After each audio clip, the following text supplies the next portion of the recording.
Tippy time my damies, Topgate here and welcome back to the channel. Today we are doing a bit of theory crafting on our Titan, as next season we've got some key changes to our barricades that will help our Titans command the battlefield. The Titan barricade will now taunt enemies in front of the barricade. This taunt will only occur whilst there is a guardian standing behind the barricade. I imagine this mechanic will be similar to those distraction hollows in Onslaught. I am curious how much it can distract though. Our Hunter's Shadow Clones, for example, only distract 4 targets. In order to take that increased abuse, they've reduced non-boss combat damage dealt to the barricade by 50%. Additionally, we take 40% less splash damage from behind that shield. It says here that we're getting a moderate DR bonus when casting our barricade. Now we've already currently got a 20% DR buff, so I'm kind of curious what it's going to be. The Unbreakable Aspect is also getting several bonuses.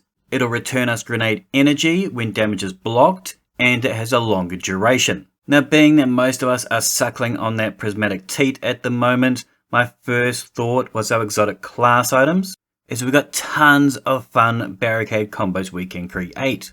But I found quite quickly that in a lot of the cases the originals far surpass them. Ursa's don't just buff that Sentinel Shield super, but these will also buff that Unbreakable Shield aspect, allowing us to move faster, and damage blocked by this is converted into super energy. Additionally, this creates orbs when blocking, much like that Sentinel Shield super. Hoarfrost converts our rally shield into stasis crystals, 2 medium on each side with a small one to peek over.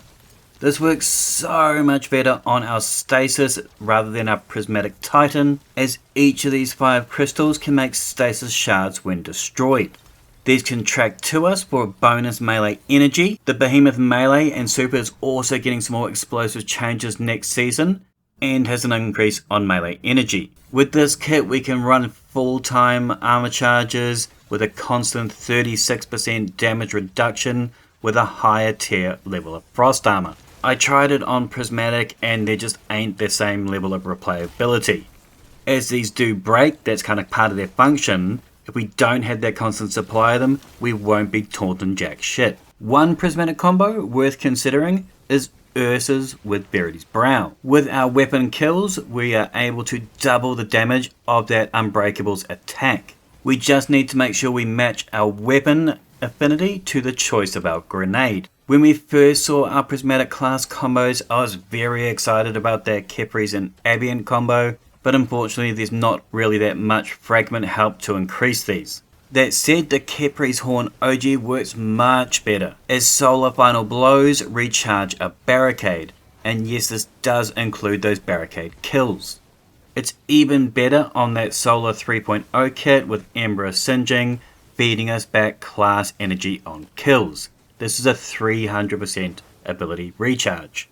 The Lorelei drops a sunspot when we drop our barricade. This can help recharge our other abilities.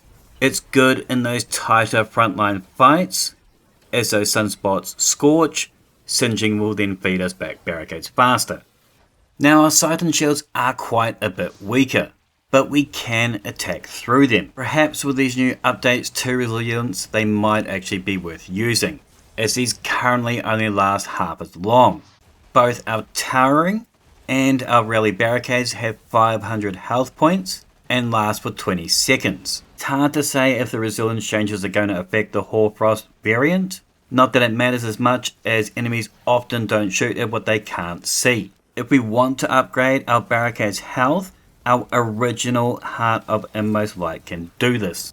This will give us that flexibility of being a strong melee build, a strong grenade build, or a strong barrier build, making this a very potent contender for this upcoming taunt meta.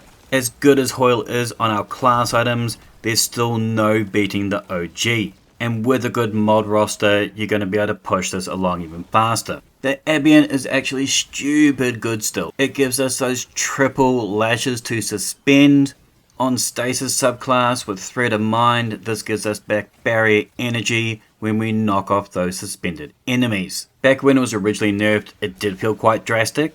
But with these rocket sidearms like the Call, it's easy to knock off those suspended targets. I believe we should be hearing in the coming weeks from Bungie about the Mask of the Quiet One, as I believe this is due an upgrade. It already feeds us tons of class ability energy when we take damage, but as you've seen from these other kits, others already do that plus more.